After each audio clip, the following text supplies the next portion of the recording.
su aplicación en las medidas cautelares. Bueno, pues para aquellos que nos ven a través de Zoom, de Facebook, pueden acceder. Ahí están los datos para que lo hagan. Bueno, paso rápido a la siguiente conferencia gratuita que tendremos el próximo lunes. Es la etapa intermedia, ofrecimiento y exclusión de prueba, el 10 de junio a las 19 horas.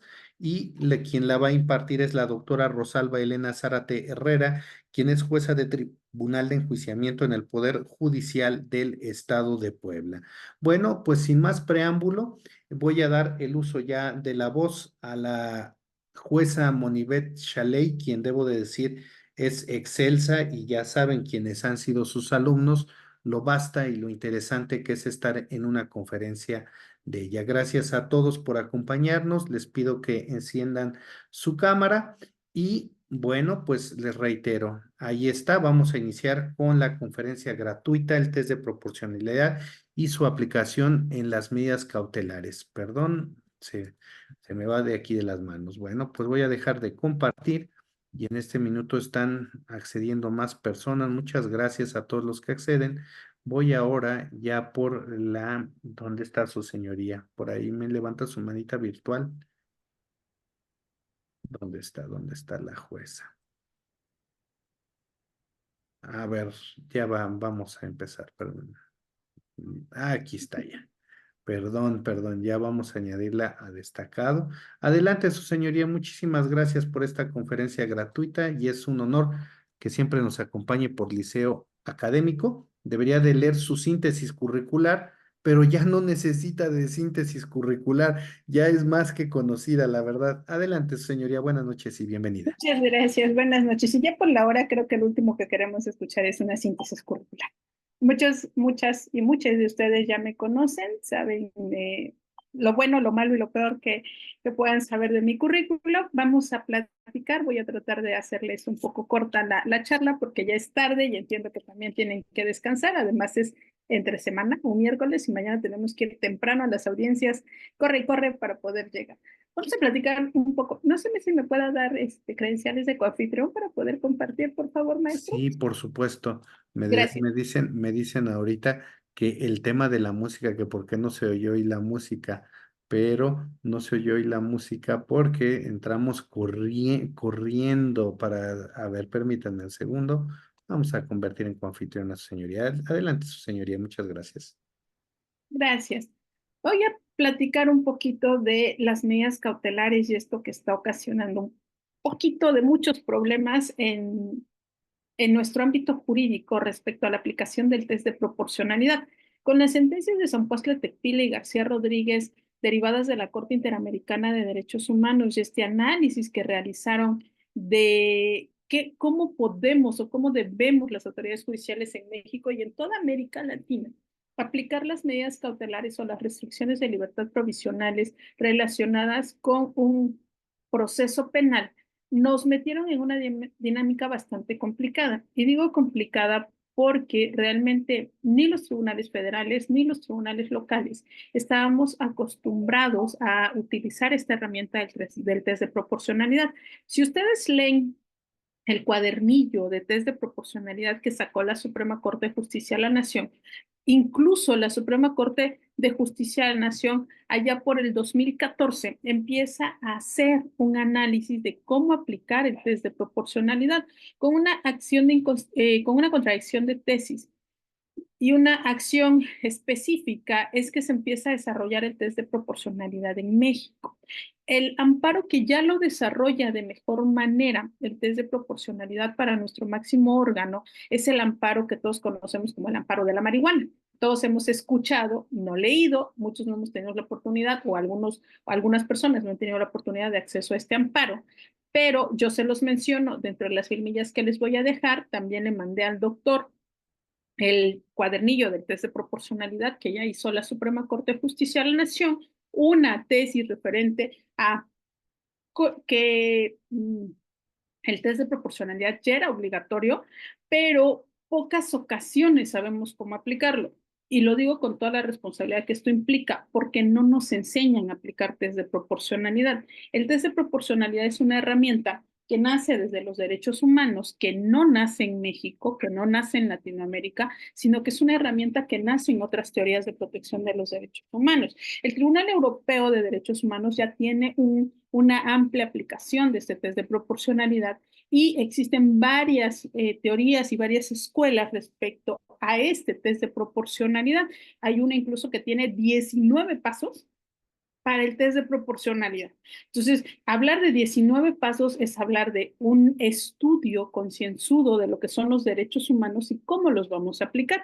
Como nuestro sistema jurídico no tiene tanta, voy a ponerlo así, tanta historia de aplicación y protección de los derechos humanos, porque recuerden que México sufrió este cambio en el 2011, vamos a decirlo así, nos cuesta un poco aplicar el test de proporcionalidad.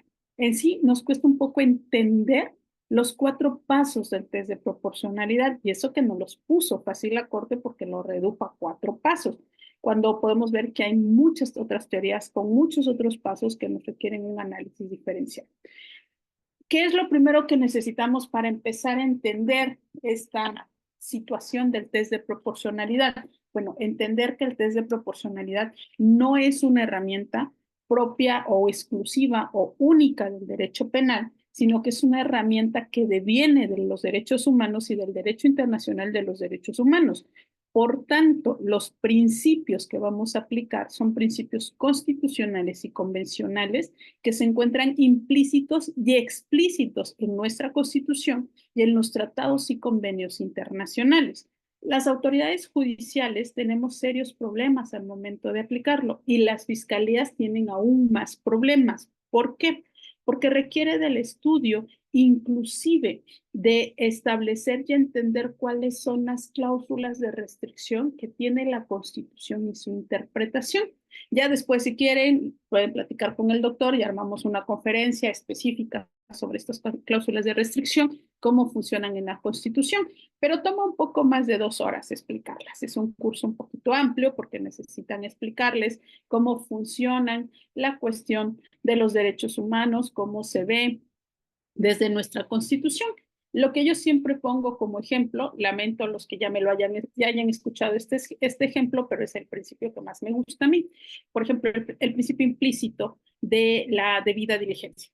Ustedes googleen en su Constitución debida diligencia, no lo van a encontrar porque es un principio que está implícito, es un principio que encontramos a través de la aplicación del derecho procesal constitucional, reconociendo que las constituciones tienen principios implícitos y explícitos. Entonces, partiendo de esta generalidad de que el test de proporcionalidad no es una herramienta del derecho penal, sino que es una herramienta de los derechos humanos traspolada al derecho penal a raíz de las sentencias Sonpuastle-Tecpile y García Rodríguez, ambas versus México, entendemos de dónde deviene y hacia dónde va la aplicación de respecto a las medidas cautelares.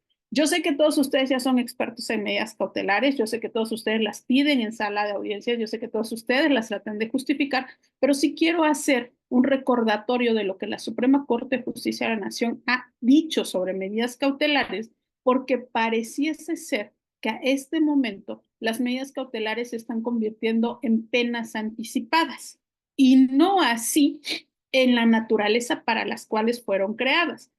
Es decir, en mi tarea diaria como jueza de control, porque ahorita ya soy jueza de enjuiciamiento, como jueza de control, yo entendí que muchas de las acciones de la Fiscalía al solicitar medidas cautelares eran ponerlas como penas anticipadas, sin encontrar la verdadera naturaleza. Entonces, cuando estemos haciendo un ejercicio de contradicción en la solicitud de medidas cautelares, lo primero que tenemos que hacer o algo que nos serviría mucho desde una cuestión tanto teórica como práctica para evidenciarle al juez o a la jueza es decirle que no se está viendo con la misma naturaleza.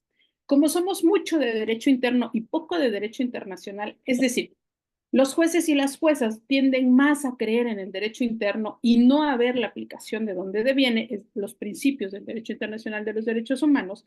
En estas filmillas que les voy a proporcionar, con todo gusto se las dejo. Matías, por el bote. Bueno, no sé qué vote, pero debe de Déjame estar ver afuera. para ver quién No se está preocupe. aquí. No se preocupe, doctor. Vamos a checar cuál es la naturaleza y cómo lo podemos empezar a discutir en algún momento. Porque pareciese que es algo teórico que no tiene importancia, pero tiene mucha importancia. Cuando desarrolla la Corte Interamericana de Derechos Humanos la sentencia García Rodríguez y desarrolla la parte justificativa de las autoridades respecto a las medidas cautelares, nos da todas las herramientas para decirle a un juez o jueza lo que está pidiéndote la fiscalía no es una medida cautelar, está pidiendo un adelanto de pena basada en algo que no está autorizado.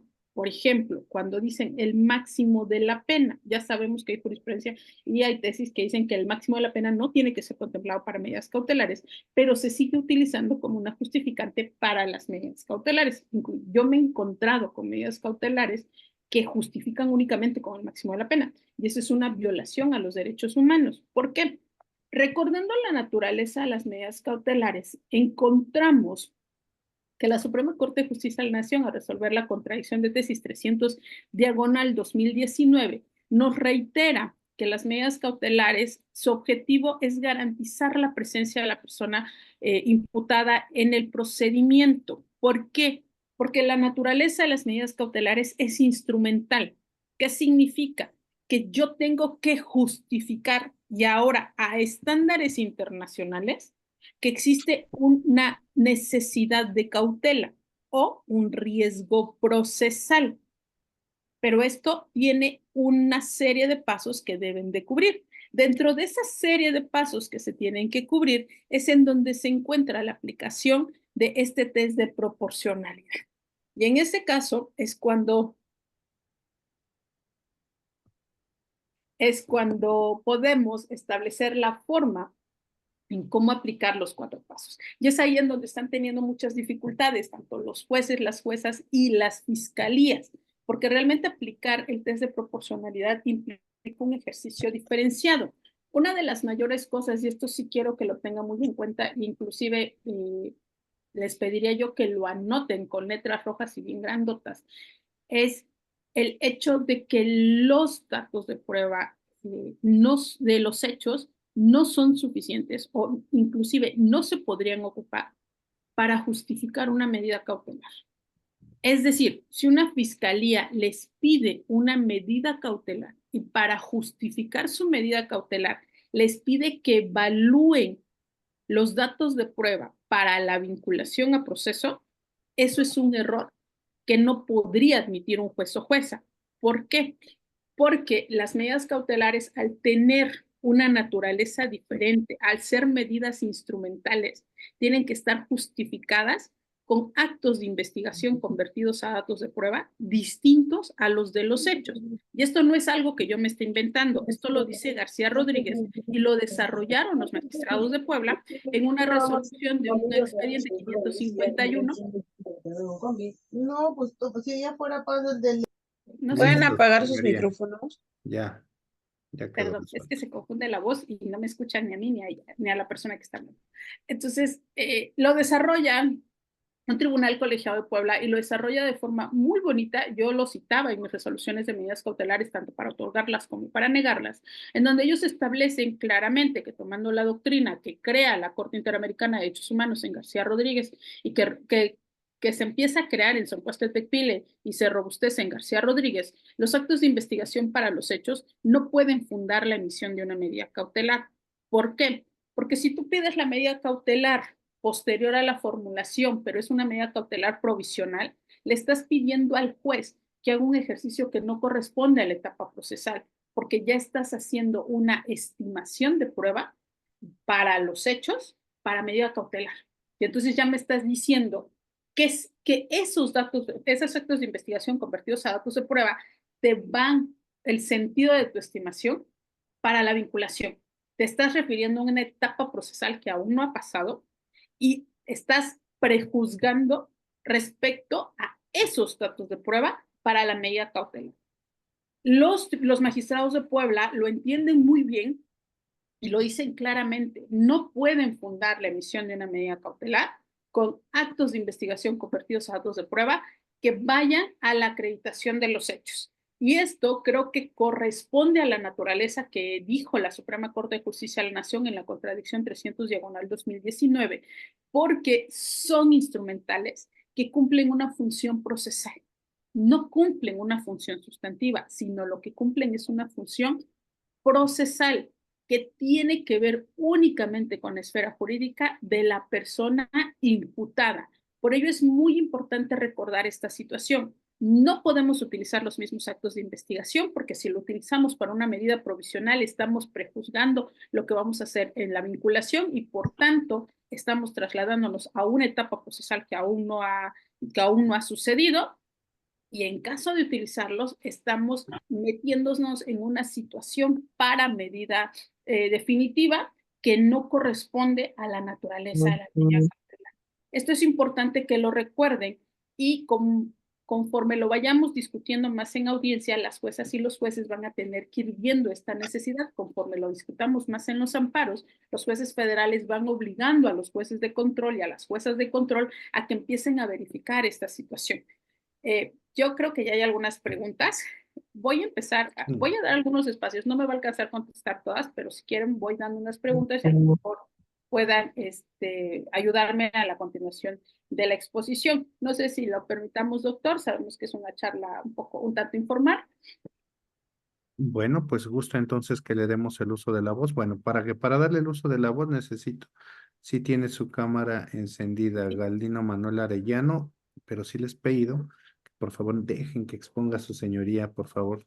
A ver, adelante, Galdino. Por favor, nada más. Pregunta concreta. Sí. Resolución de caso en específico lo dejamos para el final. Pregunta concreta, ¿sí? Por favor. Gracias, doctor, gracias, señoría. Nada más, lo que lo alcancé a notar fue el número de amparo que resolvieron los magistrados del Tribunal Colegiado de Puebla, señoría, que nos refirió hace un momento. El 551, pero no se preocupe, ya se lo compartí al doctor Camacho y lo puede compartir en los grupos de WhatsApp del Liceo MX, entonces ahí se los hacen llegar, ¿vale? Porque no lo puedo compartir en el chat del Zoom, porque no sé cómo, pero ya los tiene el doctor y se los van a hacer llegar, ya les van a hacer llegar la resolución. De eso no se apure. Ahora, recuerden, las finalidades, esto que les estoy diciendo es sumamente importante para que entiendan la aplicación del test de proporcionalidad. Si no recordamos esto, vamos a entender uno de los pasos del test de proporcionalidad y cómo bajarlo a la práctica, porque lo difícil es cómo bajo estos 4 pasos que tiene el test de proporcionalidad al momento yo de discutir la medida cautelar, es decir, de pelear que no se le impongan a mi cliente, o de imponerla yo como jueza o de solicitarla yo como miembro de la fiscalía. Recuerden las finalidades de las medidas cautelares: asegurar la presencia del imputado en el procedimiento, garantizar la seguridad de la víctima o ofendido del testigo y evitar la obstaculización del procedimiento. ¿Por qué tienen que recordar las finalidades de las medidas cautelares? Voy a hablar desde mi práctica, porque es muy común que a veces las fiscalías pidan medidas cautelares del catálogo del 155 que no corresponden a la finalidad que están solicitando. El 155 divide sus fracciones, sus 14 fracciones en cada una de estas finalidades. Y a veces yo he escuchado a fiscales que me dicen, quiero evitar la obstaculización del procedimiento, pero que no se acerque a la víctima. ¿Y cómo evitas esto? ¿Qué relación tiene las manzanas con las peras? Y uno de los pasos del test de proporcionalidad es justificar la idoneidad de la medida. Y es ahí en donde no se puede justificar. Entonces, ¿qué les sugiero yo? Les sugiero que estudien muy bien cuál es la medida cautelar que están pidiendo desde su finalidad. Porque a veces me dicen, quiero garantizar la seguridad de la víctima, pero que se presente cada 15 días a firmar la persona imputada. Y tú dices, ¿y esto cómo me garantiza la seguridad de la víctima? Porque no me estás pidiendo que no se acerque a ella, me estás pidiendo que se presente cada 15 días. Alguien me va a decir, es que eso es extremo. No, es que esto es de la práctica diaria, desafortunadamente. Entonces, tenemos que empezar a recordar muy bien las finalidades de las medidas cautelares y cómo se encuentran divididas en ese 155, porque es lo que los va a llevar a justificar la proporcionalidad. En este caso en específico, quiero seguridad para mi víctima y que se presente cada 15 días ante la autoridad. Ahí no hay una idoneidad de la medida. ¿Por qué? Porque lo que tú me estás pidiendo no es lo más adecuado para la protección de la víctima referente al riesgo que tú me quieres acreditar. He visto que se otorgan este tipo de situaciones y dices, a ver, si no me estás acreditando un peligro de fuga, que es asegurar la presencia del imputado en el procedimiento, ¿por qué me estás pidiendo que se presente ante una autoridad? O, por ejemplo, quiero garantizar la seguridad de la víctima, pero que la persona, en un delito de fraude, quiero garantizar la seguridad de la víctima, pero que la persona tome rehabilitación psicológica. ¡A chihuahuas! ¿Y esto cómo es idóneo para garantizar la seguridad de la víctima si estamos hablando de un delito de fraude? No me has acreditado que esta persona es mitómana, que miente, que es su modus operandi, que es su forma de vivir, y por tanto yo ahí no le veo la relación. De ahí carece uno de los pasos del test de proporcionalidad, que es la idoneidad de la medida, no la va a poder justificar, y al no poder justificar la idoneidad de la medida, pues obviamente un juez con la aplicación de estos 4 pasos le va a decir no al lugar a tu petición porque no me estás acreditando uno, y vámonos, te dejo fuera toda tu solicitud de medidas cautelares. Podría pensarse extremo, pero no es extremo, es la aplicación de lo que está correspondiendo.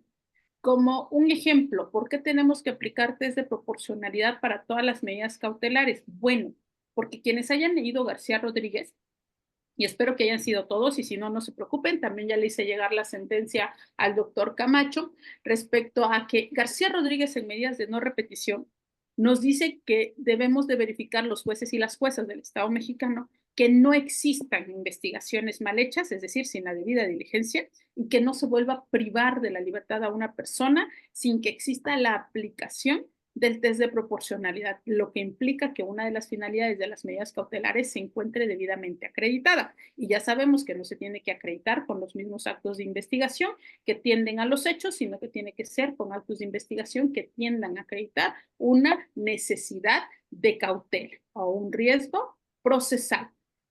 Los requisitos para su procedencia, ¿por qué son importantes recordarlos? Bueno, a pesar de que los estamos escuchando todos los días en audiencia, esto va directamente enlazado a los 4 pasos del test de proporcionalidad. Que sea petición del Ministerio Público, y recuerden que la prisión preventiva únicamente la puede pedir el Ministerio Público. Puede ayudar a justificarle al asesor jurídico en casos extremos como maximización de derechos para la víctima, podría, pero quien la tiene que justificar más descartar las otras fracciones del 155 relacionadas con el riesgo procesal que se trata de acreditar es la Fiscalía. ¿A quién le corresponde acreditar con actos de investigación convertidos a datos de prueba o medios de convicción y con argumentación que no son suficientes las otras fracciones? Es a la Fiscalía. Quien tiene que evaluar si los argumentos de la Fiscalía son adecuados o no y hacer su propio test de proporcionalidad es la autoridad judicial. Y ahí recuerden eso. Yo sé que en el ánimo de que no se vea que no hay una aplicación de justicia o una impartición de justicia, muchos jueces y juezas solventan esta parte por parte de la Fiscalía o dicen es que la Fiscalía sí lo dijo, cuando realmente la Fiscalía no lo está diciendo. ¿Cómo podemos combatir eso que puede ser el denominador común de todos los días, de cada 10 medidas, puede ser en 7 se puede estar haciendo esta suplencia por parte de la autoridad judicial a través del juicio de amparo? Al menos aquí en Oaxaca, en apelaciones, yo no he visto mucho que haya aplicación del test de proporcionalidad o que los magistrados y las magistradas y sus proyectistas revisen la aplicación del test de proporcionalidad, porque, insisto, es una herramienta que tomó vigencia con García Rodríguez el año pasado y que en este momento está tomando más auge. ¿Por qué? Porque recuerden que todavía hay una situación en la Suprema Corte de Justicia de la Nación que yo no sé por qué discuten tanto cuando ya está resuelta, pero que tiene que ver con la estructura política de lo que entendemos por sistema de justicia en el Estado mexicano. El segundo elemento es que sea posterior a que se haya formulado imputación, perdón por el error de dedo. ¿Por qué posterior a que se haya formulado imputación? Bueno, porque la emisión de medidas cautelares requiere un estándar diferenciado a las medidas de protección y a las órdenes de protección. Es más alto el estándar de medidas cautelares que de órdenes de protección en caso de delitos de violencia de género y que de medidas de protección en el caso del resto de los delitos. Por ello es que se requiere primero que haya una apariencia del buen derecho, la cual se encuentra justificada con la formulación de imputación realizada por el Ministerio Público o, en su caso, con la vinculación a proceso debidamente fundada y motivada de la autoridad judicial. El siguiente. Ahora, una situación que se encuentra dentro de esta contradicción 300 y que sostiene mucho la Corte y con la que yo empiezo a diferir un poco y les voy a decir por qué, es que se debe tomar en consideración los argumentos que ofrezcan las partes y creo que todos estamos de acuerdo en eso, pero yo sí empiezo a diferir un tanto en que se tomen a rajatabla los resultados de la evaluación de riesgos. ¿Por qué no podemos tomar las autoridades jurisdiccionales los resultados de la evaluación de riesgo a rajatabla? Porque la evaluación de riesgos tiene que ser evaluada. Es decir, UMECA me emite una evaluación de riesgos de una persona, pero me dice, es que Monivet representa un peligro para las víctimas.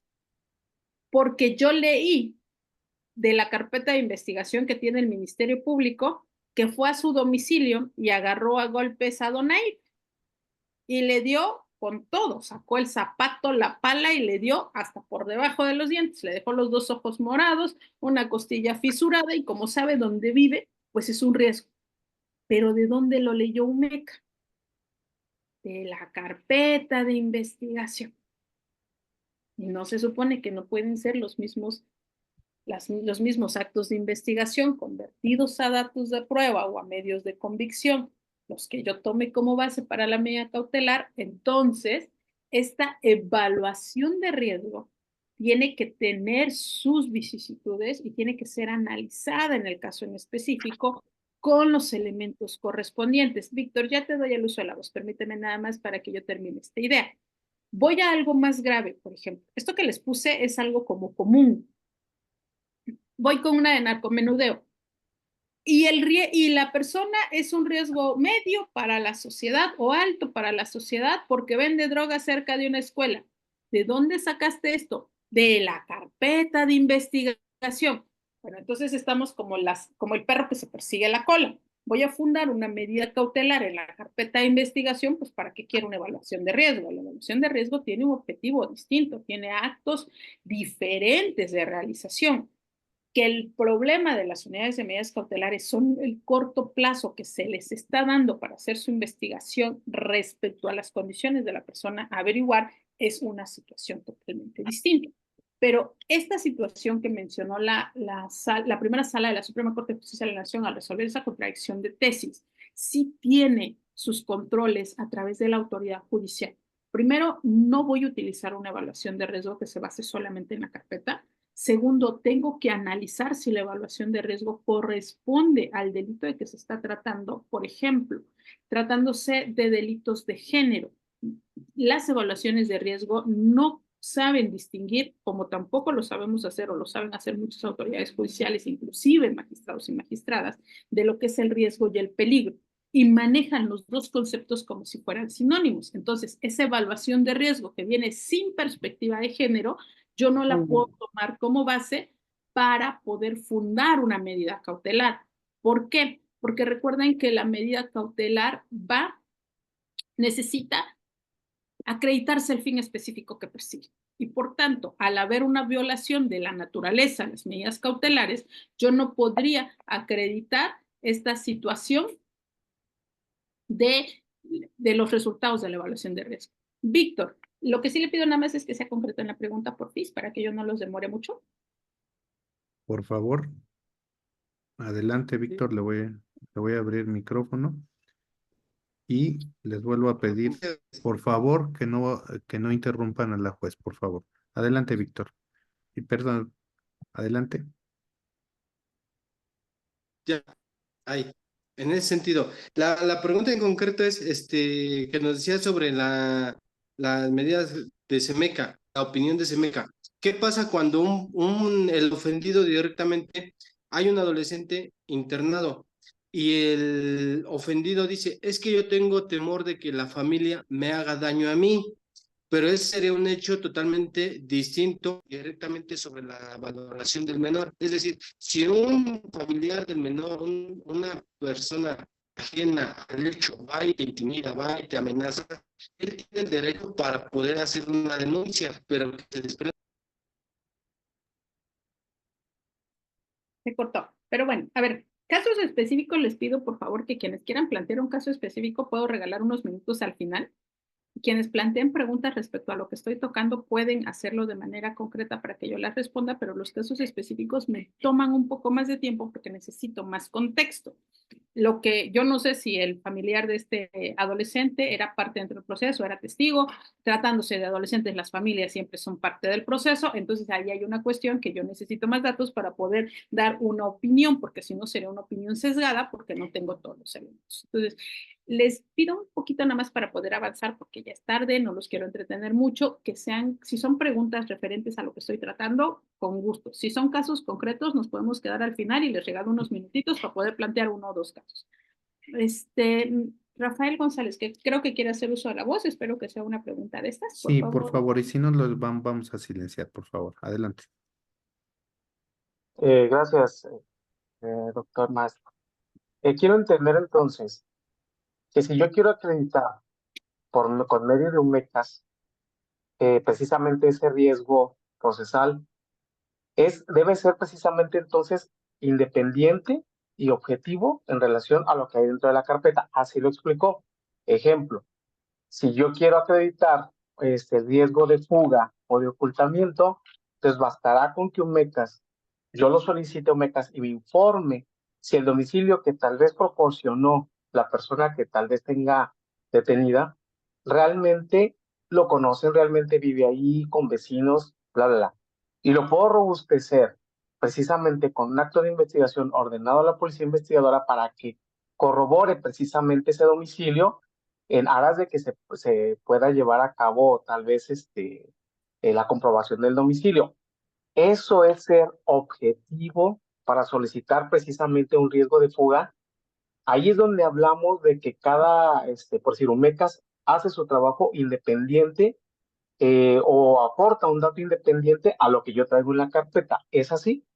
Sí, así. A ver, yo le doy la carpeta a UMECA para que UMECA tome los datos, nombres, domicilios, quiénes son las personas involucradas, y yo le digo a UMECA, evalúame todos los riesgos, tú me vas a evaluar los 3 riesgos procesales con una investigación distinta. Es decir, si UMECA tiene que constituirse en el domicilio de la persona que está siendo investigada y decir, el domicilio que obra en la carpeta no existe, porque yo fui, me trasladé, me constituí en las calles y no está.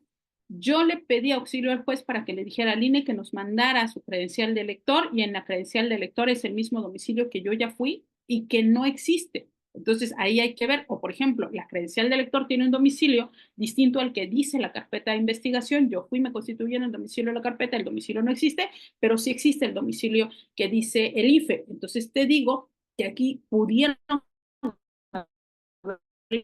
fiscal respecto al domicilio en donde vive, o no hizo el cambio de domicilio, o ahí ya tenemos una presunción del 168 fracción segunda, si mal no me equivoco, o fracción tercera respecto a la situación del domicilio del imputado y que lo da. Ya hay 2 domicilios diferentes. ¿Por qué? Porque UMECA pidió el auxilio judicial para que el INE le diera la credencial, o ya obra dentro de la carpeta, yo fui al domicilio y me constituí. Son actos independientes. No es que, es que yo lo evalúo de la declaración de la víctima. No, no funciona así.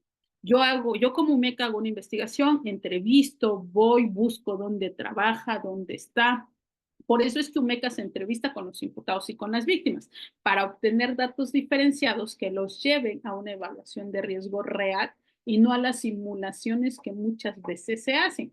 Por ello les digo que esto que dicen la 300/2019 tiene sus complicaciones. Creo que había una licenciada que quería hacer alguna pregunta. No les voy a... les pedí que por favor nos dejen avanzar, su señoría, y ya al final las preguntas les puse en el chat, Entonces, por favor. anótela y ya al final la contesto, ¿vale? ¿Qué es lo que tenemos que acreditar para que proceda una medida cautelar? ¿O qué es lo que tendríamos que acreditar según la Suprema Corte de Justicia de la Nación? Se tiene que acreditar que persigan un fin específico. Es decir, si yo voy a suponer o yo voy a tratar de acreditar en audiencia 2 riesgos procesales, 2 necesidades de cautela, tengo que ser bien clara. Una la acredito con estos actos de investigación convertidos a datos de prueba o medios de convicción y la otra con estos otros. Y te voy a acreditar dos. Te voy a especificar juez o jueza y por qué te los voy a acreditar. Porque de repente salen con que, y te voy a decir que tiene peligro de fuga, y te voy a decir que es un riesgo para la víctima, y te voy a decir que es un riesgo para la sociedad, y te voy a decir que además es un peligro de obstaculización para la investigación, pero lo único que te digo es que es porque no tiene domicilio. Y tú, entonces, ¿dónde vive? León, no sé si puedas dejar de rayar las diapositivas, si te llaman la atención, ahorita con todo gusto te las proporciono, pero sí les pido, por favor, que no me rayen. Sale León Bautista porque sí es incómodo que nos esforcemos por hacerles un poco de trabajo y ustedes nos estén rayando, ¿vale? Entonces ahí, porfis, si me ayudan en no rayar las diapositivas, León Bautista, si no me voy a ver en la necesidad de dejar de compartir. El segundo paso, deben de plasmarse y justificarse en la resolución del juez de control. Aquí también tenemos ciertos problemas. ¿Por qué? Porque de repente los jueces de control pensamos que decir, y es que el fiscal justificó la necesidad de cautela, es justificar la resolución. Y no es así. Ahí es en donde nosotros hacemos el análisis basados en el test de proporcionalidad y decir, la medida que solicitó el fiscal es la adecuada, la medida que solicitó el fiscal persigue un fin legítimo, se encuentra contemplada dentro de nuestra Constitución, es acorde al marco convencional internacional de protección de los derechos humanos, es la idónea por esta razón, es la proporcional por esta razón y por tanto puedo emitirla. Y es ahí cuando hacemos toda la argumentación de la evaluación de los datos de prueba, de la evaluación de los medios de convicción, de por qué sí le damos o no le damos una estimación a este informe de las SUMECAS, por qué los dejamos fuera, por qué los tomamos en consideración y podemos dictar la medida cautelar. Hay algo muy importante que de repente se nos olvida, y lo digo con toda la responsabilidad. A mí de repente se me olvidaba hacer este ejercicio y algunas defensas pues lo dejaban pasar, otras no. Es el principio de contradicción. Todo está sometido a contradicción, entonces no nada más son los argumentos de la fiscalía. Todo argumento que la defensa diga en medidas cautelares tiene que ser contestado y evaluado. Es decir, cuando yo hago el test de proporcionalidad y tengo el ejercicio de contradicción de las defensas, el juez o la jueza tiene la obligación de contestar por qué ese argumento para el paso que le corresponda al test de proporcionalidad no es adecuado. Un ejemplo, la defensa por lo regular siempre dice, es que la medida cautelar de prisión preventiva justificada no es la idónea. ¿Por qué? Porque hay otras menos restrictivas. Bueno, ahí sí te puedo decir que pues, no me estás diciendo nada, ¿no? Sí hay menos restrictivas, pero ¿cuál? ¿Cuál es la que se adecua al peligro que me está intentando justificar la fiscalía? Dame más elementos, porque yo no hago suplencia de la queja. ¿Qué hago? Desecharlo por más fácil. El argumento del defensor es incompleto, no lo puedo tomar en consideración en este momento porque no me da elementos para hacer el ejercicio de ponderación correspondiente respecto a los argumentos de la fiscalía y por tanto me ocupo de los argumentos de la fiscalía. Entonces, aquí sí tengan en cuenta algo de señores defensores y señoras defensoras. Cuando estén haciendo argumentación en el ejercicio de contradicción, tienen que hacer una argumentación viable para cada uno de los puntos de la fiscalía, porque la labor del juez es contestar ambos y hacer la ponderación de qué argumento sobrevive sobre el otro. Es aquí en donde los jueces, las juezas, los secretarios, los proyectistas de los magistrados, las magistradas y los magistrados evalúan el nivel argumentativo. Es aquí donde aplicamos la lógica. ¿Por qué? Porque el defensor me tiene que dar razones, la fiscalía me tiene que dar razones y yo a través del ejercicio, ya sea del dialéctico, del lógico, del retórico, tengo que decir, a través del método de evaluación de las relaciones intraargumentativas de lo que me dijo la fiscalía y lo que me dijo el asesor, llego a la determinación que lo que prevalece es y le doy la razón a uno de los dos. Entonces, este principio de contradicción implica eso y deben de tomarlo muy en consideración porque el juez o la jueza se los tiene que contestar al momento de la resolución. Pues denle los elementos suficientes para que no les descarten sus argumentos así de Pues es que no me los das completos, no te puedo contestar y me voy sobre los otros. Ahora, otro elemento del test de racionalidad que ya se encontraba y que no habíamos visto, el principio de proporcionalidad. Todo juez o jueza al momento de las medidas cautelares debe actuar basándose en el principio de proporcionalidad, y este principio de proporcionalidad lleva otros principios aparejados. Pero hay algo que yo les quiero recalcar: atender a las circunstancias del caso concreto. Debemos empezar a aprender algo. En este proceso penal no hay fórmulas mágicas, no hay actos de investigación mágicos que nos sirvan para todos los casos. Es muy causístico y depende de qué.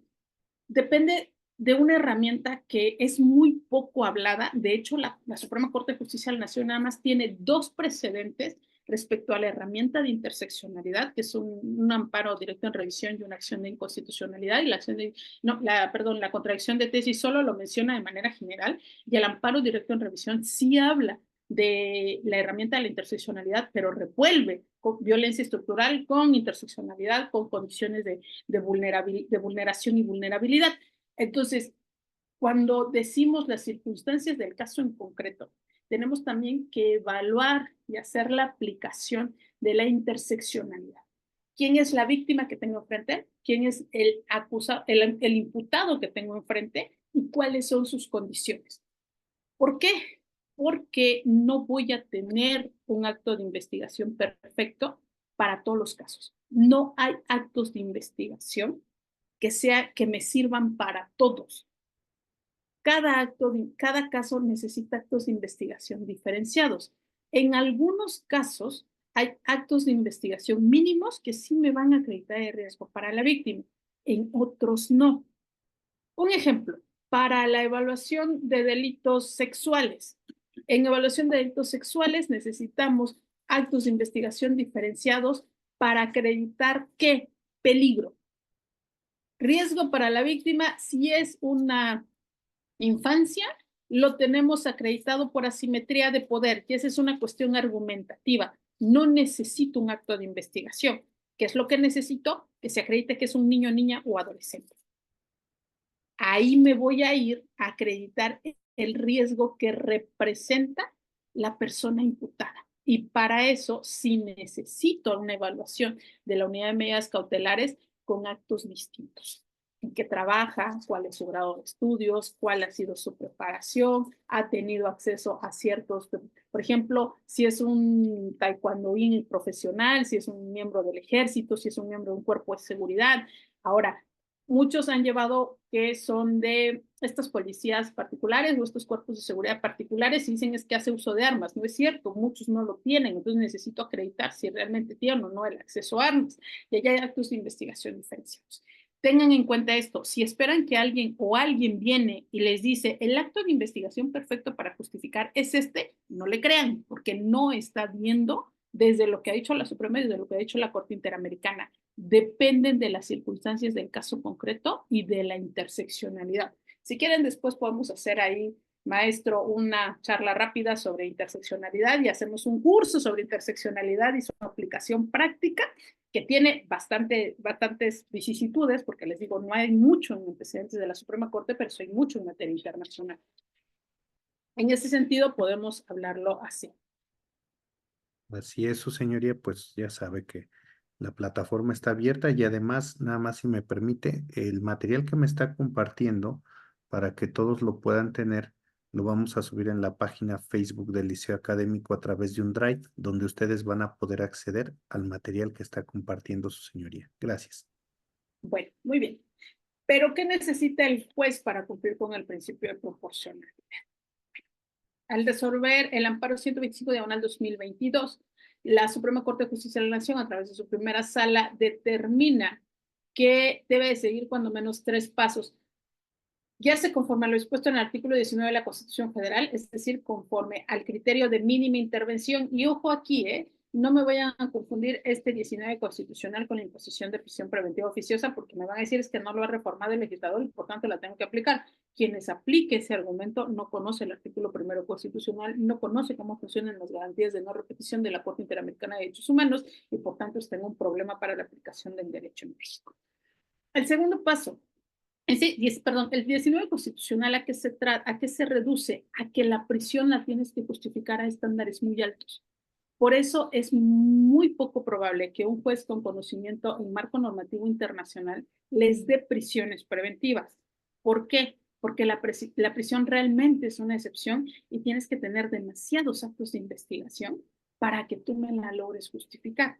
La prisión preventiva oficiosa per se no la puedes aplicar. De estarla aplicando, ¿qué pueden hacerle al juez o jueza? Iniciarle un procedimiento administrativo por desconocimiento del artículo 1 constitucional.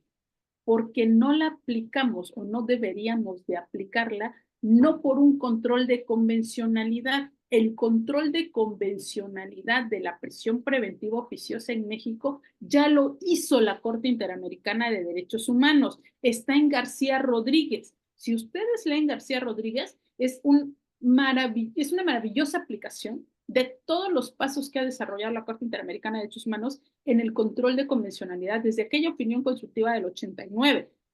Desde 1989 la Corte Interamericana estaba diseñando el control de convencionalidad. No es como el caso de la sentencia contra Chile, en la sentencia contra Chile se le da nombre, pero en esa opinión consultiva del 89 es el desarrollo maravilloso del inicio del control de convencionalidad. Y ese control de convencionalidad ya está hecho. Yo, Moniver, como jueza de control, no voy a hacer un control de convencionalidad. ¿Qué voy a hacer? Una aplicación de las garantías de no repetición. ¿Y qué son las garantías de no repetición?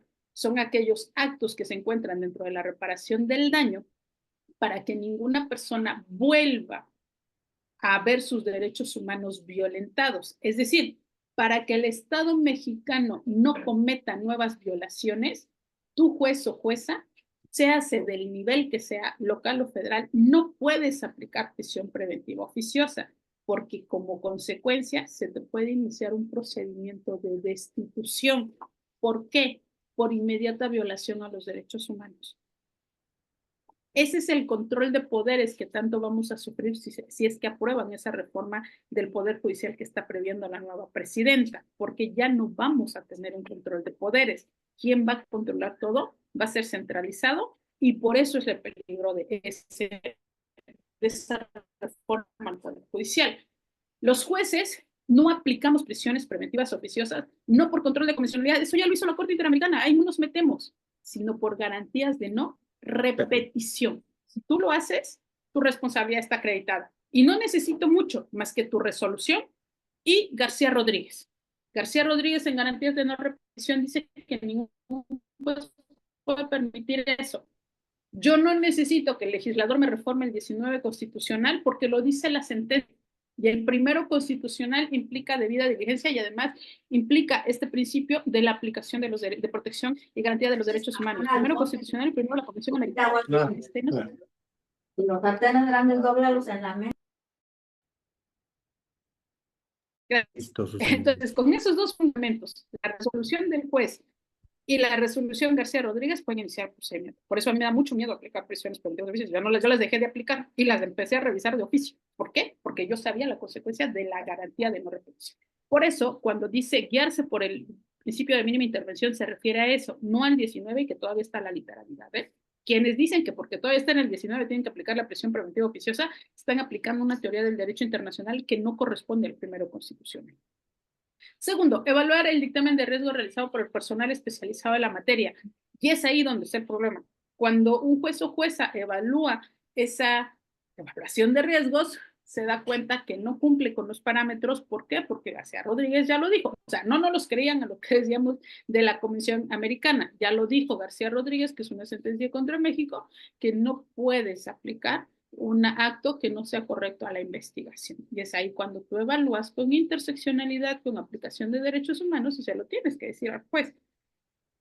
¿Se van a topar con jueces y juezas que no hacen estas evaluaciones? Sí, porque recuerden que no tenemos una tradición de cultura de los derechos humanos y las universidades no enseñan este tipo de materias desde la aplicación. O sea, por ejemplo, tendría que haber una materia de principios procesales convencionales y no la tenemos. No tenemos una de principios procesales constitucionales. Es más, el derecho procesal constitucional es una rama que no nos enseñan en la facultad. Yo no la aprendí, salvo que alguien sí la haya aprendido. Dicen que en universidades de paga algunos sí las enseñan, pero yo conozco pocos procesalistas constitucionales en México. Por ejemplo, el doctor Alfonso Herrera es buenísimo en procesal constitucional, el doctor Gomesindo es genial en procesal constitucional, pero no nos enseñan eso. Y el tercer paso, justificar por qué la medida impuesta es la menos lesiva para el imputado, entendiendo así además al principio de subsidiariedad. Estos dos principios están directamente relacionados con los 4 pasos del test de proporcionalidad. Justificar por qué la medida impuesta es la menos lesiva para el imputado. Ahí es en donde entra el ejercicio de la defensa. Insisto, puede ser un ejercicio argumentativo si la fiscalía solo trae argumentos. Si la fiscalía trae actos de investigación, que es lo que tendría que traer, no le sirve el ejercicio argumentativo para destruir todo. ¿Por qué? Porque tienen que destruir dato de prueba por dato de prueba o medio de convicción por medio de convicción. Y hay medios de convicción o datos de prueba que no se destruyen solo con ejercicio argumentativo. Algunos sí, pero no todos. Y acuérdense que esto, lo que yo les dije es que es causístico. Y depende del caso en específico. No pueden venderles una receta mágica de cuál es el acto de prueba idóneo para este caso, porque tenemos que estudiar. ¿En qué se traduce esto? En que el juez no puede ordenar medida cautelar sin atender a los siguientes principios. Proporcionalidad, mínima intervención, que está directamente relacionada con presunción de inocencia y presunción de inocencia en sus 3 vertientes. Regla de trato procesal, regla de prueba y estándar de prueba. Entonces tiene que ser, ¿quién tiene la carga de la prueba para la medida cautelar? Fiscalía. Tiene que ser distinta a las de los hechos, a los datos de prueba de los hechos. Además, el juez debe tener mucho cuidado porque tiene que plasmarlos en la resolución, explicar cómo será aplicada la medida cautelar y sobre todo por cuánto tiempo estará vigente. Este último paso ya empieza a generar problemas. ¿En qué sentido?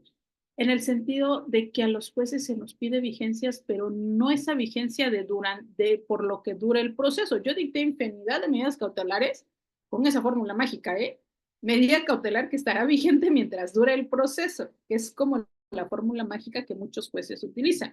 A este momento del partido, esa fórmula mágica no sirve, pues que haya dictado por el tiempo que dure el proceso, hay una violación, según lo que ha dicho la Corte Interamericana y según lo que ha dicho la Suprema Corte en algunas tesis aisladas. ¿Por qué? Porque no puede ser tiempo indeterminado. Y entonces a las medidas cautelares ya les tenemos que empezar a poner tiempo.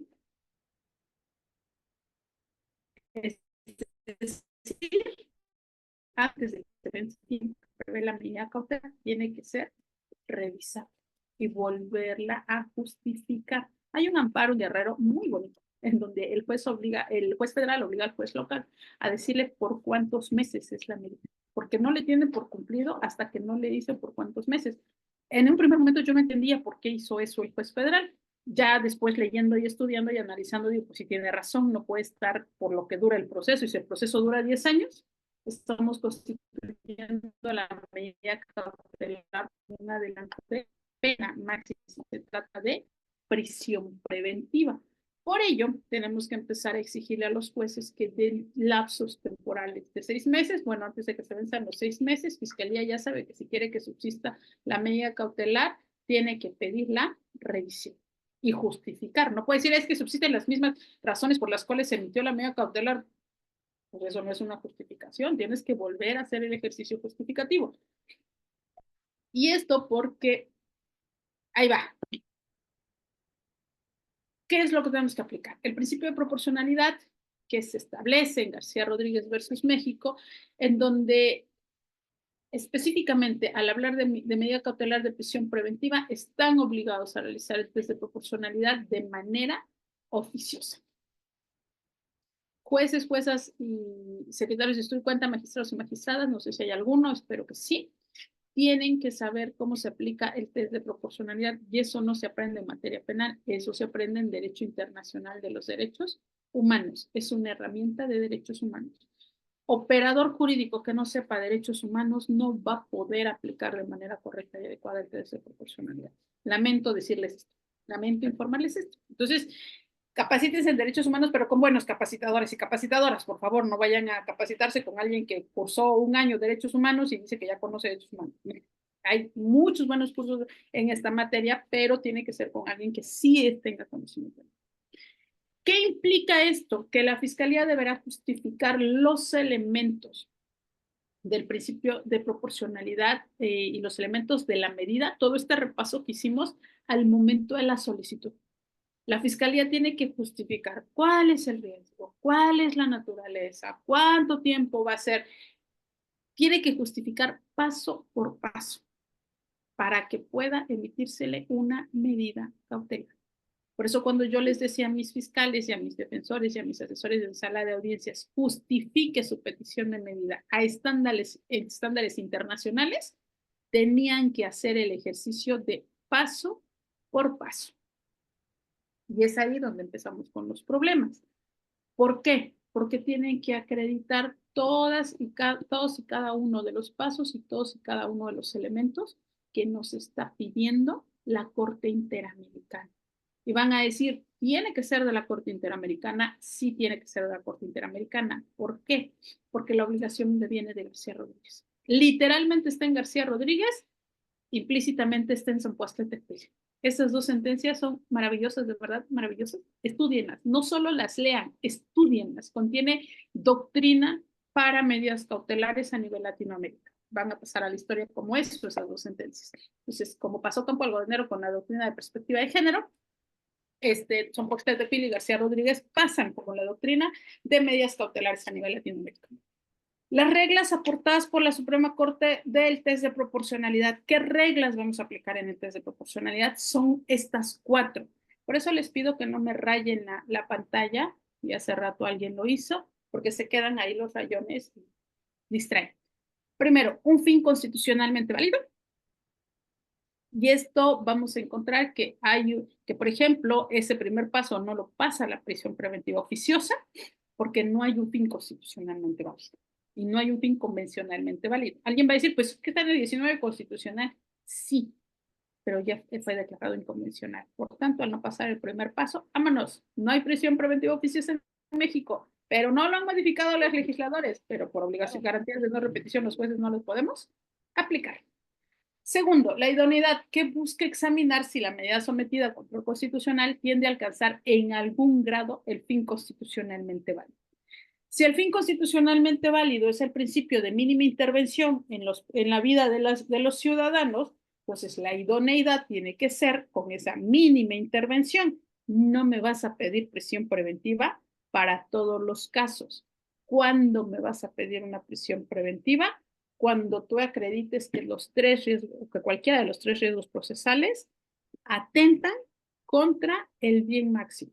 ¿Cuál es el bien máximo? La vida.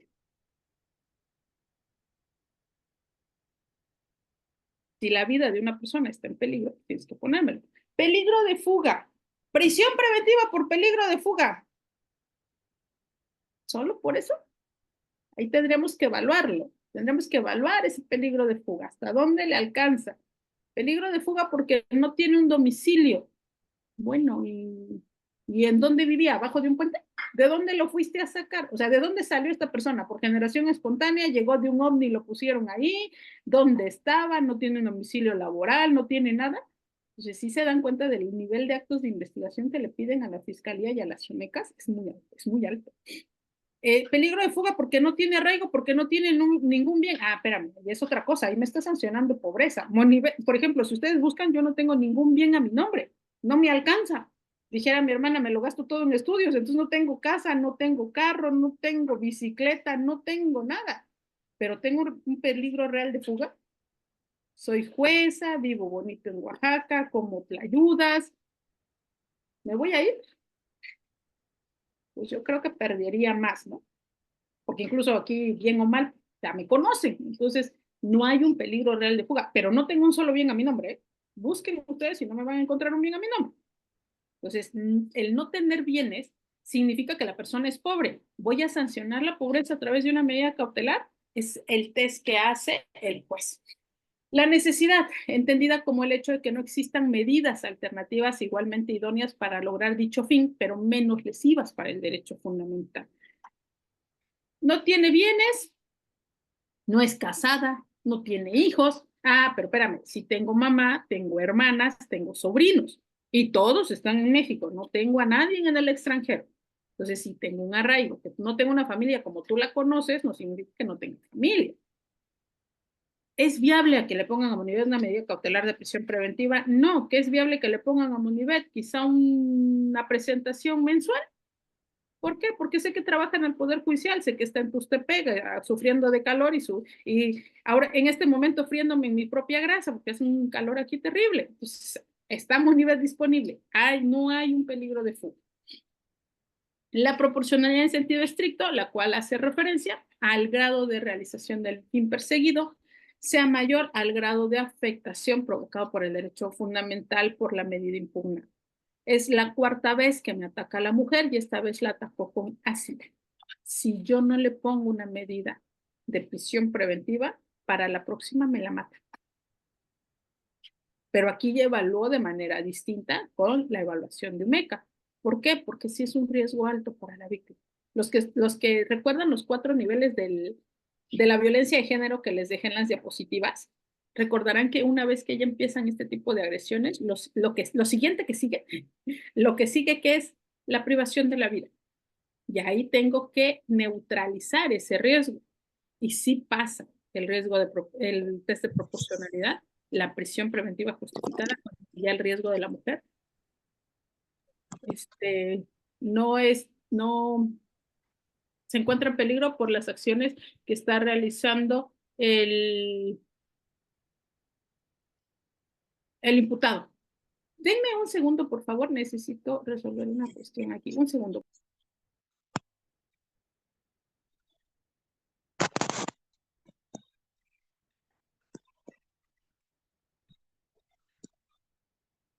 Buenas noches para todos los que están dentro de la plataforma de Zoom. Les he subido un grupo al que se pueden unir de tal suerte que en ese grupo, al unirse ustedes, bueno, por ahí también se va a enviar la liga Zoom y ojalá participen. En su momento abriremos un curso de medidas cautelares e independientemente de ello estaremos dando a conocer en redes sociales las nuevas actividades con la jueza Monivet. Ya está de vuelta. ¿Podría dar el número? Perdón. El número del chat, ahorita se lo dan, no se preocupen, ¿vale? Pero está... Mil disculpas. Tenemos que ver, como les decía, en este caso del feminicidio está claro que la vida de la mujer está en peligro porque ya está en el último nivel, en el último estadio de violencia. ¿Qué es lo que sigue? La privación. Ya no tenemos otra. Hay otra forma de restringir y hay que ver qué es lo que han aplicado.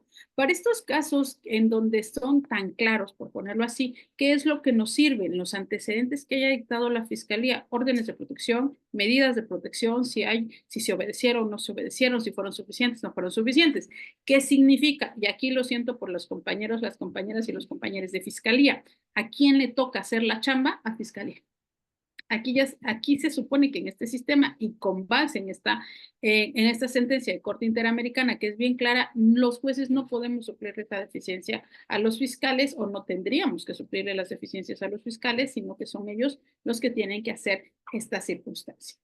Cuando hablamos de legitimidad en los fines respecto al test de proporcionalidad, tenemos que, y aquí es en donde yo les decía que si gustan hacemos un curso respecto a esta situación de cláusulas restrictivas en las constituciones, en las normas procesales, en las convenciones internacionales. Existe algo que se llama cláusulas restrictivas, que son generales y específicas, y estos son lo que nos va a servir para la identificación de los fines constitucionalmente válidos.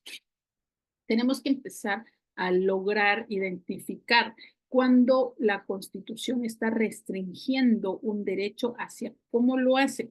Las personas que estuvieron en el curso de perspectiva de género, les hablé un poco de la discriminación directa y discriminación indirecta que hace una Constitución, y quedamos en que les íbamos a hacer una conferencia y a lo mejor un curso sobre eso. Estas discriminaciones se pueden generar a través de estas cláusulas restrictivas para ver si la cláusula restrictiva lo que está haciendo es generar una discriminación por la aplicación inadecuada de un derecho hacia un sector.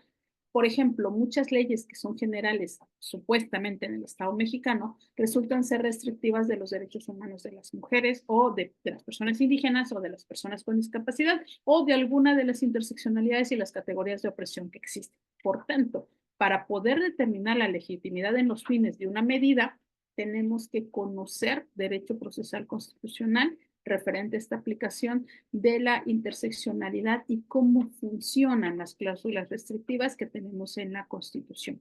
Como pueden ver, esto de las medidas cautelares va más allá de lo que nos habían explicado, porque con este test de proporcionalidad estamos abriendo la puerta a muchísimas cosas.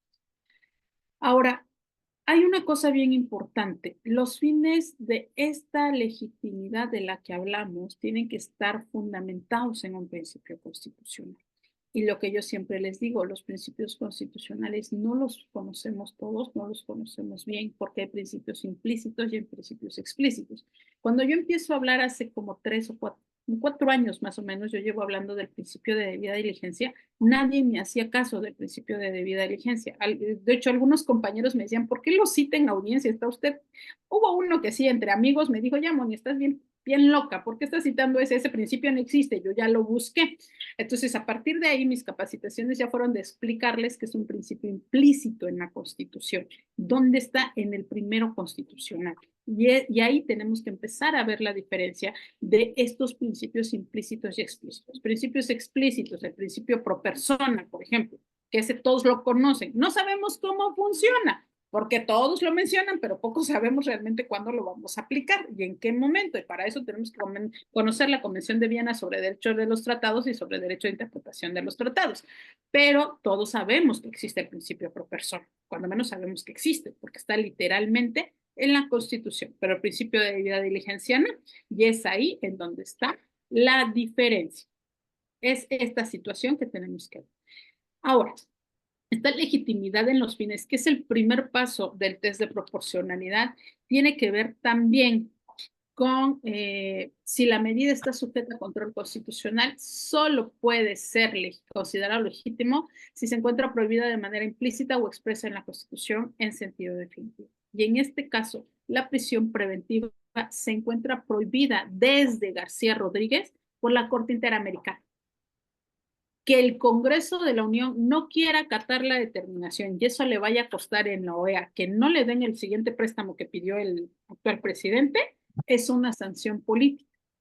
Eso es lo que va a pasar. Los que conocemos de derecho internacional sabemos qué pasa cuando no obedecen una sentencia de la Corte Interamericana. Y lo que va a pasar es que no le van a dar un préstamo, ya sea a la nueva o al saliente, no le van a dar su préstamo. ¿Por qué? Porque no quiere obedecer la sentencia de García Rodríguez. No es si quieres, es que tienes que. No te voy a mandar a la cárcel, no te voy a poner una sanción visible. ¿Qué va a hacer? Que tu lugar en OEA lo vas a empezar a perder. Y creo que México no le convendría perder su lugar que le ha costado tanto tiempo, tantos jueces, García Rodríguez, se me olvidó el nombre del que está ahorita. Se me fue el nombre del juez de la Corte Interamericana y la nueva jueza que acaban de proponer. Ella también va a ser presidenta de la Corte Interamericana, que además tiene una carrera bastante buena de defensa de derechos humanos. Entonces, esa es la legitimidad respecto a esta sentencia. ¿De dónde viene esta inaplicación de garantías de no repetición de García Rodríguez? Ahora, cuando el fin se encuentre prohibido, opera la presunción constitucional de la ley. ¿Qué es esta presunción constitucional de la ley? Como es la presunción de inocencia, la constitucionalidad tiene una presunción de que es válida y protectora de derechos humanos hasta en tanto hayamos hecho el ejercicio de que es violatoria del control de convencionalidad. Por eso es que a nosotros nos dan la oportunidad de hacer el control de convencionalidad difuso para determinar esa violación y esa falta a las protecciones de derechos humanos que tiene que otorgar las constituciones y que tiene que otorgar los operadores jurídicos. Les dejo también algunos antecedentes desde la Suprema Corte de Justicia de la Nación respecto a este principio de legitimidad, la acción de constitucionalidad 2-2024, el amparo en revisión 237-2014 y el 302-2016. Se los dejo en 3 materias diferentes. ¿Para qué? Para que vean que este test de proporcionalidad y la legitimidad en el fin legítimamente válido de la Constitución ya ha sido analizado desde diferentes materias. El último amparo, por ejemplo, es un amparo administrativo fiscal, más o menos, porque tiene que ver con cuestión tributaria.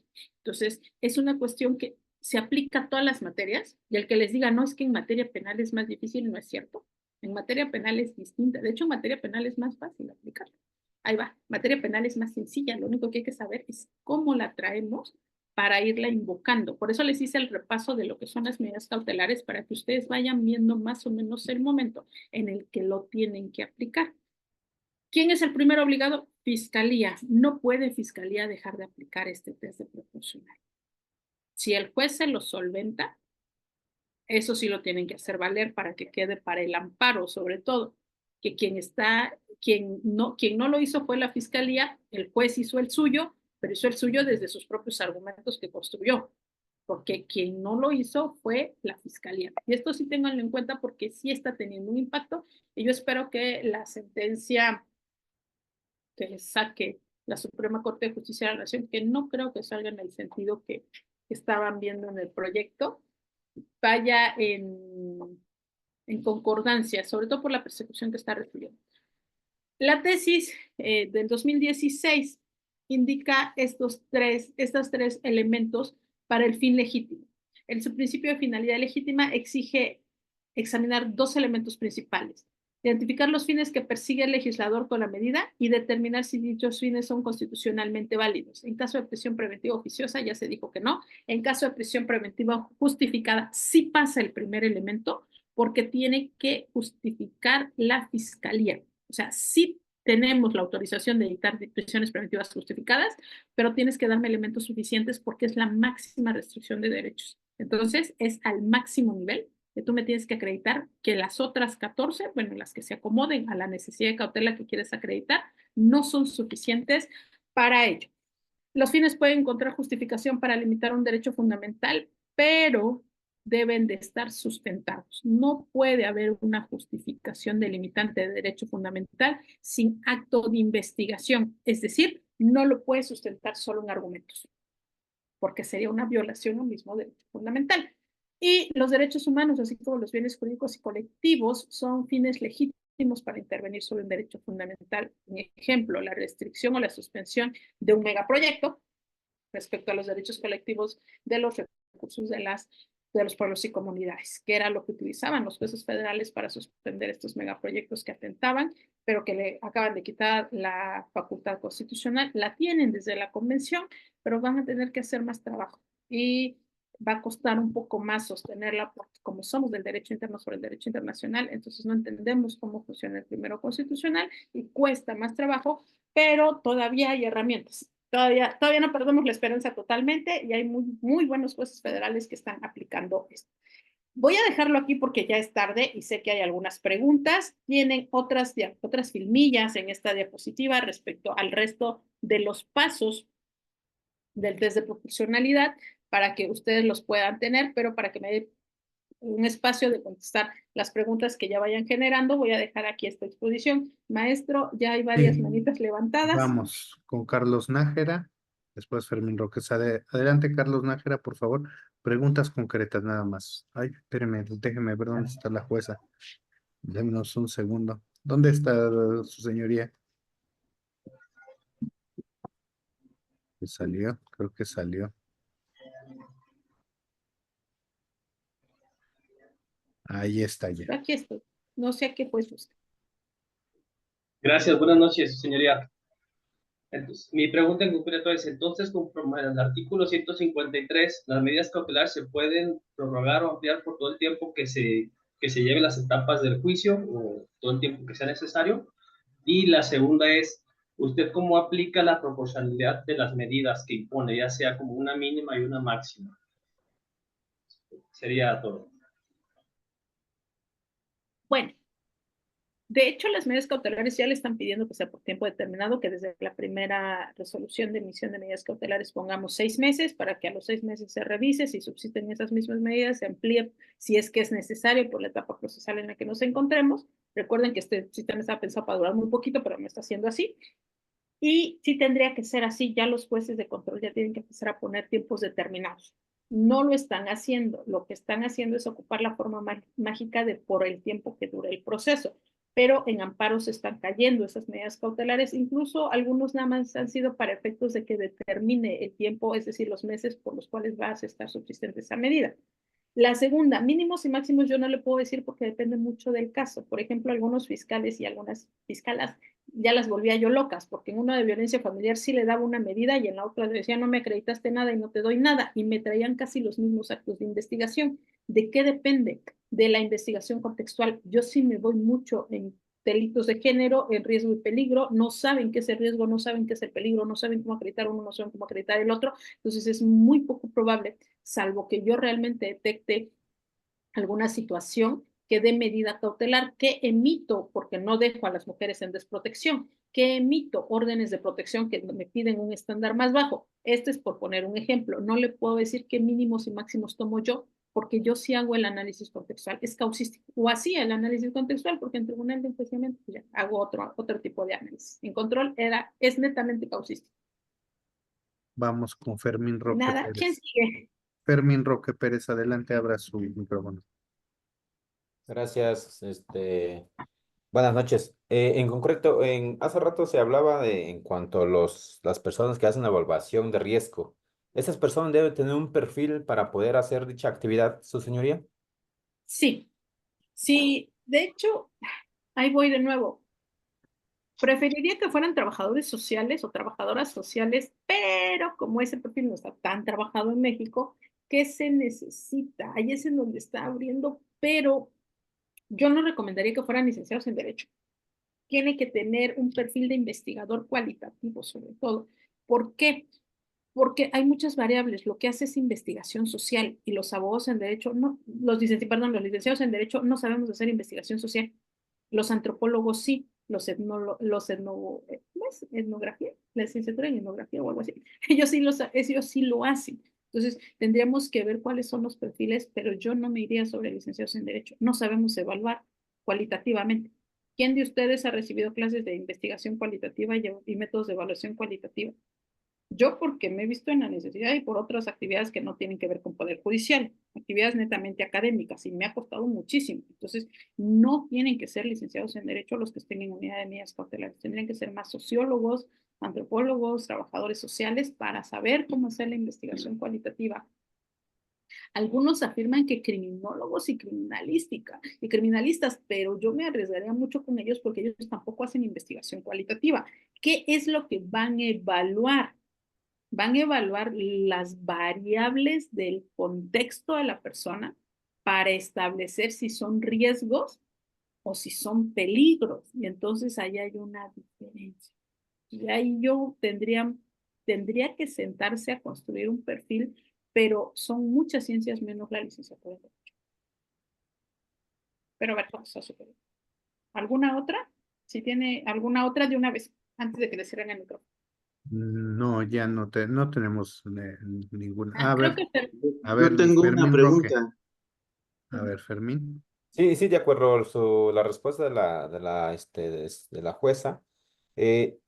Supongamos que estamos en una audiencia, yo como defensa, perdón, como fiscalía viene y habla precisamente sobre la evaluación de riesgo, tomando en cuenta que esta persona que realizó dicha evaluación no tiene este perfil precisamente que usted comentó y usted está resolviendo precisamente sobre una medida cautelar, tomaría en cuenta precisamente este perfil de estas personas que, bueno, la persona que hicieron la evaluación no tiene ese perfil para poder, digamos, primero, proteger a la víctima y segundo, poder dictar una medida para el imputado en este caso. Tomaría en cuenta este perfil de esa persona que realizó dicha evaluación. A este momento, más que por el perfil, yo cuando era jueza de control descartaba las evaluaciones, pero no por el perfil. Las descarto porque tienen más omisiones más fáciles de comprobar y de descartar que la del perfil a este momento. porque no tenemos mucha investigación en unidad de medidas cautelares y no se están ocupando del tema. Es una cosa bien rara. Entonces, se descarta más fácil por otras cosas que por la del perfil. No alegue nada más perfil, hay mucho más que alegar en evaluación de metas. ¿Vale? Gracias. Vamos ¿Quién? con Víctor Carranza Galindo. Adelante, Víctor. Sí, hace rato se me cortó la señal, pero bueno, la pregunta era, el adolescente está interno, entonces llega a CEMECA, acá en el Estado de México es CEMECA, llega y hace la opinión técnica, pero en la opinión técnica, cuando hace la entrevista con los familiares o con los ofendidos, ellos dicen, es que yo tengo temor de que la familia del adolescente me dañe a mí. Entonces, es el objetivo de sí, pero es público para valorar y haga ese acto de investigación o directamente tú como familia ofendido haz tu propia denuncia, que se inicie una carpeta de investigación. Ese es donde es la inquietud, cuál es el impacto en la opinión técnica para la medida, para ya sea para que confirme el juez la medida de cautelar en la revisión o para ello una modificativa. Bueno, este es un caso en específico que no le puedo resolver solo con ese contexto, porque necesita mayores elementos. Acuérdense que en justicia para adolescentes la familia es un factor para establecer determinadas circunstancias. Entonces, dado que se trata de una consulta de un caso en específico, sí necesita mayores elementos porque si no lo que le voy a estar dando es una opinión sesgada.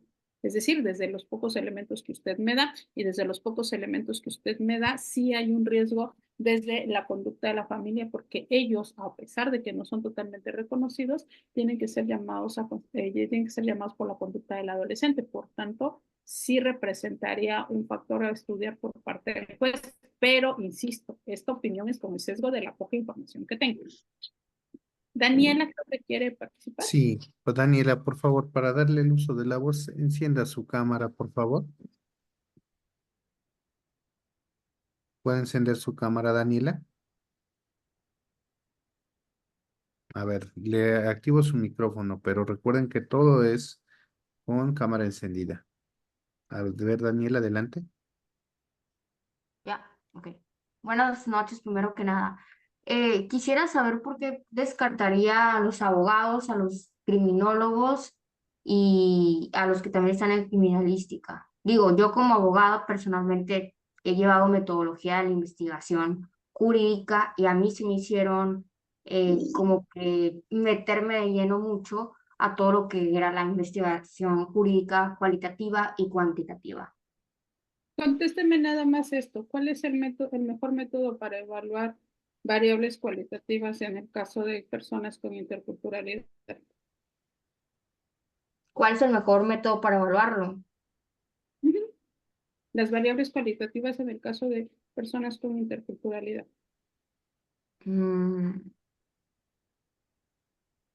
Pues es un poco compleja contestarla. Por eso, porque los abogados no tenemos, sí hay un método para evaluar desde la interculturalidad con variables cualitativas, la antropología y la sociología los han elaborado. De hecho, la sociología tiene uno respecto a sus técnicas y la antropología tiene otro. Y la antropología social tiene dos métodos para evaluar esto. Desde esta perspectiva, los abogados no hemos tenido acceso a esta información, salvo que tengamos Pero me interesa principalmente porque yo sí pienso hacer un diplomado en lo que vendría siendo psicología criminal.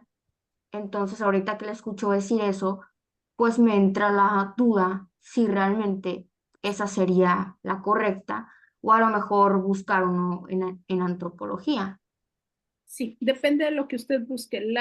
Los métodos de investigación cualitativa para evaluar este tipo de variables los dan otras ciencias. Por eso yo siempre he dicho, cuando estudien una maestría, verifiquen para qué la van a ocupar, porque hay maestrías de investigación y maestrías profesionalizantes. Entonces, a los abogados no nos dan muchas variables cualitativas. Hay programas, inclusive, en donde tú metes ya tus análisis y ellos te botan los porcentajes, te botan cuál es todo esto, pero no los dan a los abogados. Por eso yo descarto a los abogados, porque no tenemos esa preparación, salvo que hayamos tenido acceso a todo esto. No sé qué es lo que usted quiera o lo que usted busque en específico, pero podría yo sugerirle, por ejemplo, el Colegio de Morelos tiene una maestría en antropología y algunas otras universidades tienen una maestría en sociología social que nos dan acceso a los abogados, nada más que nos cuestan un poquito las primeras materias, sobre todo por el tema de la investigación cuantitativa y cualitativa, porque realmente no somos muy buenos, llevamos materias de metodología de la investigación. Recuerden que el derecho no es una ciencia social, los de las ciencias sociales no nos ven como parte de las ciencias sociales porque nosotros estamos dentro de las humanidades. Es más, algunos científicos sociales dicen que el derecho no es ciencia porque sus variables son diferentes y que tiene varios elementos para hacer ciencia. Entonces, yo lo que les sugiero es que Tampoco la considero ciencia. verifiquen qué es lo que busca, qué es lo que quiere, pero no, yo no sugiero abogados para miembros de la OMECA porque no sabemos hacer investigación social. No nos preparan para eso, no es nuestro perfil. Nuestro perfil es análisis de leyes, análisis de otro tipo. Por eso es que los diputados tienen, los senadores tienen asesores para este tipo de investigación. ¿Vale, Daniela? Tiene que ser maestría, forzosamente. Es que, digo, yo voy por mi segunda maestría y ya Yo- una tercera se me hace excesivo. Yo estoy estudiando la quinta y el segundo doctorado. Y créanme que todos los días trato de buscar una nueva para lo que yo estoy. ¿Qué les sugiero? Un Eso me diplomado, anima.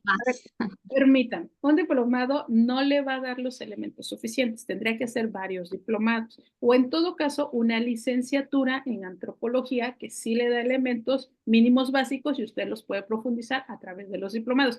Esa es mi sugerencia, pero usted también puede investigar y puede tomar determinación de qué es lo que más le conviene, qué más usted gusta. Pero yo lo sugerí por el grado de conocimiento especializado que se requiere para la investigación social en unidad protegiendo el principio de presunción de inocencia y que se tienen que justificar las medidas cautelares con actos de investigación distintos a los de los hechos. ¿Vale, Daniela? Muchísimas Pero le he gracias. servido la respuesta. ¿Alguna pregunta en Sí. el chat, maestra? De nada. No, su señoría, no te, a ver, Agustín Ramírez Vargas, pregunte, sea el último y adelante, por favor. Sí, buenas noches, su señoría. Solo tengo dos preguntas. La primera sería, en el caso de la imposición de una medida cautelar y que ésta haya sido incumplida, el Ministerio Público tiene el deber de aportar nuevos datos de pruebas para demostrar la misma, o simple y sencillamente se sigue la misma medida cautelar y se pone alguna sanción alternativa. Esa sería la primera. Y la segunda, ¿qué recurso podríamos utilizar en contra de la imposición de una medida cautelar cuando la consideramos excesiva? En contra de medidas cautelares, procede la apelación para que agoten el principio de definitividad. Si se van en contra de la vinculación y la medida cautelar, o sea, si se van en contra de los dos actos, puede ser el amparo o la apelación. Obviamente uno jala al otro en el amparo. Pero si es solamente en contra de la medida cautelar, apelación y después amparo. Respecto a que no cumplió, pues tiene que acreditar que no cumplió, que no hubo una causa justificada para el incumplimiento y si tiene que tener actos nuevos porque la justificante de la emisión de la medida cautelar es distinta. Va a pedir una medida cautelar más gravosa, por tanto el estándar sube y tiene que tener actos de investigación que justifiquen eso. El oficio de UMECA es uno suficiente porque dice estuvo bajo la supervisión, pero para acreditar el incumplimiento, no para acreditar la proporcionalidad y necesidad de la nueva medida. Entonces, para la nueva medida sí tiene que tener actos de investigación, ¿vale? ¿Alguien más había levantado la mano para no dejarlo? Su señoría, ya, a ver, ya está ahí, lo tenemos, si le parece. Pues porque ya, ¿Hay ya alguna? ya es tarde para usted. ¿Quiere seguir? Por nosotros no hay Nada problema. más para contestarlas del chat, porque creo que dejan No, en el chat no, no hay. A ver, Emilio Martínez, pero encienda su cámara, por favor, Emilio. Sí, maestra, muy buenas noches. Una pregunta, las evaluaciones de riesgo deben de estar justificadas porque yo he visto varios evaluaciones de riesgos en Oaxaca que no los justifican de dónde sacaron esa información y esa es la pregunta y aún así los toman en cuenta los jueces para poner una medida cautelar. La evaluación de riesgo tiene que estar justificada, no puede estar justificada con los actos de investigación, porque al estar justificada solo con los actos de investigación no es una evaluación de riesgo acorde. ¿Por qué la toman en cuenta las y los jueces? Muchos se basan en esa 300/2019, obviando el siguiente paso, que es la justificación. Y ya les dije, el problema aquí que ya tienen encima los jueces es García Rodríguez, en donde se establecen las garantías de no repetición y la aplicación del test de proporcionalidad para las medidas cautelares. ¿Por qué no todos los jueces y las juezas lo aplican? Bueno, porque no todas y todos los operadores sabemos derechos humanos y ese es el mayor problema. ¿Qué necesitamos? Capacitación en derechos humanos y la manera de aplicar. No es que yo esté criticando a mis compañeras y compañeros, es que la aplicación no es fácil. Si los operadores no me dan los elementos mínimos, es decir, alguien me puede decir, es que no es adecuado la evaluación de riesgo de un MECA. Sí, pero ¿por qué? Tienen que decirme por qué. Y nada más me dicen, no es adecuada, porque yo digo que no es adecuada, pues ni siquiera me está dando el elemento mínimo para que yo pueda entrar al estudio. Yo hago el estudio y si desde lo que yo considero es adecuada, pues eso la jueza lo va a aplicar. Si lo hacemos bajo los estándares ya a un nivel de que me está pidiendo ya la Corte Interamericana a través de estos estudios constitucionales y algunos jueces federales, no va a pasar. Pero yo tengo que justificar eso para que el juez también pueda contestarme. Lo toma porque es el uso y costumbre, y este sí es uso y costumbre con lo que implica el uso de esos términos, pero no porque realmente haya una justificación. ¿Vale? Una última, Janine, y ya cerramos la ronda de preguntas. Exactamente, vamos con Janine. Adelante. Muchas gracias, señoría. Pues realmente nada más es agradecerle a usted. Me inspiró en gran manera hoy escucharle a continuar estudiando, porque como bien dice usted, muchos de nosotros desconocemos esos temas. Muchas gracias al doctor Manuel por permitirnos este espacio y pues realmente era todo, señoría. Muchísimas gracias por hoy motivarnos a seguir estudiando. Gracias. De nada. Bueno, Bueno, si nos permite ya nada más que le den unas palabras rápido, Jovita y el abogado Gonzalo, y cerramos ya. Muchas gracias a todos. Ahí está, les puse en el chat un link de WhatsApp. Ahí únanse, por ahí voy a enviar también ¿cómo se llama? Voy a enviar por ahí también las diapositivas y lo que me ha enviado su señoría. Adelante, Jovita, por favor. Después el maestro Gonzalo, y ya vamos cerrando. Muy buenas noches. Una pregunta, doctor Camacho, ¿no se le va a entregar? Sabe que se me pasó, tuve un problema, Ok. se lo enviamos ahorita, Ok. yo platico con Muy él. bien. Sí, muy bien, perdón. Muchas felicidades, señoría, por su brillante exposición. Es un honor tenerla como docente en su casa Liceo Académico MX. Muchas gracias. Y muchas gracias a cada uno de ustedes por sumarse al Liceo Académico MX y compartan sus redes sociales para que el conocimiento llegue a más. Muchas gracias y muy buenas noches. Gracias. Adelante, maestro Gonzalo. Doctora Monivet, no tengo palabras prácticamente para expresarle mi admiración y se convierte en un honor y un orgullo conocer gente tan capaz, con un pensamiento tan crítico, que hace mucho no lo veía en algunas personas. De veras es un honor, qué bueno que usted dignifique la función como operadora jurídica, sobre todo como juzgadora, que es fundamental la protección de los derechos humanos para lograr no tan solo el dicho de que se haga justicia o que se me haga justicia, sino que se haga justicia a todas las partes y que se perciba esa justicia en el ámbito social. Le agradezco mucho su intervención y el que permitiera conocer su pensamiento. Ya lo había comentado desde la vez anterior, cuando tuve la oportunidad de escucharla en el curso de perspectiva de género. Ojalá nos acompañe en esta su casa y nos siga impartiendo su conocimiento. Muy agradecido con sus enseñanzas. Pues yo ya nada más quiero cerrar agradeciendo a la juez Monivet Shaley López García por esta intervención magnífica el día de hoy, como siempre, impecable. Para quienes no lo sepan, bueno, pues ella impartió un curso con nosotros de perspectiva de género y su aplicación práctica, un curso que valió demasiado la pena. Vamos a seguir trabajando con ella mano a mano y sobre todo agradecerle este tiempo que nos ha brindado su señoría la noche del día de hoy para acompañarnos. Como siempre, ya sabe que el Liceo Académico es su casa y con el respeto que me merecen todos los maestros en Liceo Académico, hoy por hoy nuestra carta de presentación en proceso penal acusatorio y en temas de perspectiva de género lo es la jueza Monibet Chaley López García, quien nos honra con su presencia desde Oaxaca, aunque su señoría haga esos gestos, pero en verdad, muchísimas gracias, su señoría. Tenemos un compromiso pendiente por ahí, que se escuche esa voz en un lugar más amplio. Muchísimas gracias por acompañarnos hoy y siempre.